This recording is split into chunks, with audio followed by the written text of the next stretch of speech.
Hi friends and Mavericks, welcome back to Food Mavericks 1000. I'm Teddy LaRose and we're going to carry forward on a crepe batter I made in a last video, and we're going to cook them in this video. This batter is a crepey-like batter, so it's got, in this case it has half a cup of rice flour and half a cup of wheat flour. It has eggs and almond milk actually, and it turned out to be a great texture. So what we're going to do here is we're going to do it in a crepe-like way. Now don't be intimidated by this, it can take a little practice, and I haven't done it for years. This is a non-stick luckily, and usually you could use a spray oil. In this case there happened to be some oil in there because I was doing something else. This is sesame oil, so the first one's going to have a little bit of a more, Asian taste. Now you can see we whisked these things together. See how nice and smooth that is? It's been sitting over there for about 10 minutes. And once this gets hot enough, you want a pretty hot pan here. And remember, if you've ever made pancakes, which you probably have, the first one is often failure. And maybe not. So about 1/4 cup of batter. And what you got to be ready is to smooch it around. Get it in the middle.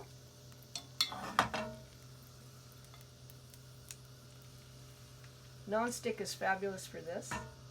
You'll see that, right? This is actually probably a pretty good size of pan. It's a little thicker than some, but this will be fine for the purpose I'm going to use it for, which is I'm going to fill it with kung pao. So we made hoisin sauce in the last video, and we're doing these pancakes. But these should be fun for anything. They're not sweet. This doesn't have any sugar in it. So usually they tell you, maybe 1 or 2 minutes. Let's put 2 minutes and just see. What you want is it to start looking like a little drier. You can see the flame here, medium to medium high, I would say. And we're just taking our time here, enjoying our day. A regular pancake will often bubble, and you can see it's starting to bubble a little bit. Sometimes these are so thin they're kind of like lace. You can see right through them. So this is the first pancake test. Okay, you can see it's fine. See that? But you want to make sure it's cooked.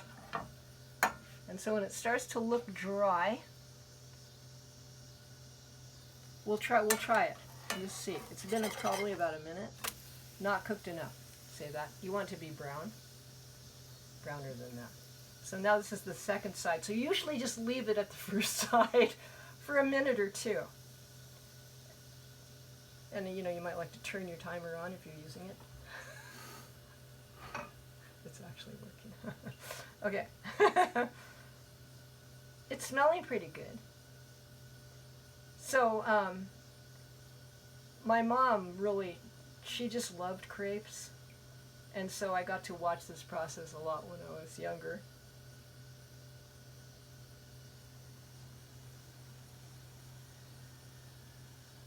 So usually maybe like a minute or two on the first side and another minute on the second side, but we flipped this early, so we're going to go ahead and flip it back, make sure it's cooked.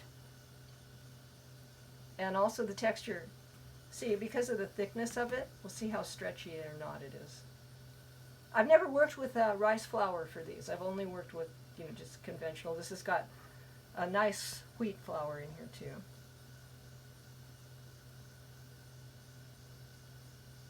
Okay, it's almost time. We're going to flip. Okay, then. Oh, it smells okay. Another thing is you don't want to overcook it, but see, it's starting to get brown there.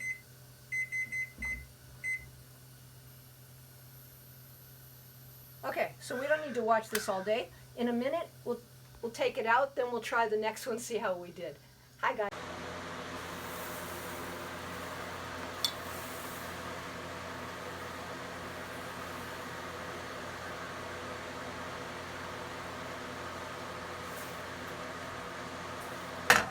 It's liking this thickness.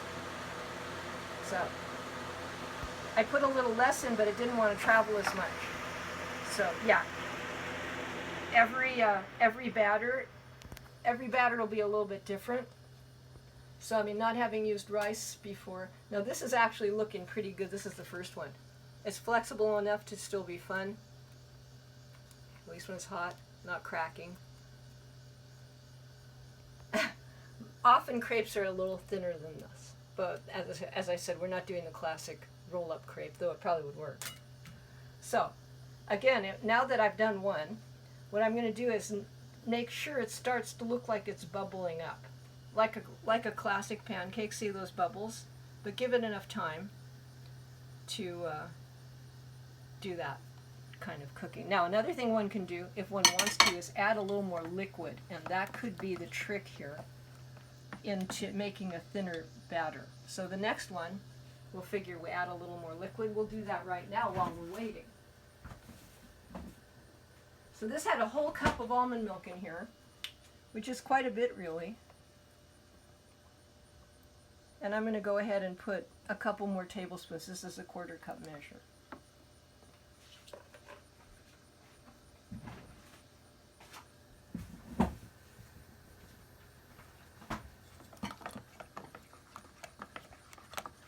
Whisks are nice, but this also works. I think I'd probably whisk it, but we're waiting, so here we are. Okay, so now see the texture? This is like cream, so we'll see if that works. It should work. Okay, now then, let's see how we're doing. See, a little brown, more like it. You know? Okay, then we'll be back, guys. Now we're doing a 1/4 cup. Okay, it's nice and hot. It's a little bit thinner. Yep. This is more like a cake. This is more like I'm used to with a crepe. That's more of a classic crepe, and should therefore cook a little faster. It's thinner now, as you saw.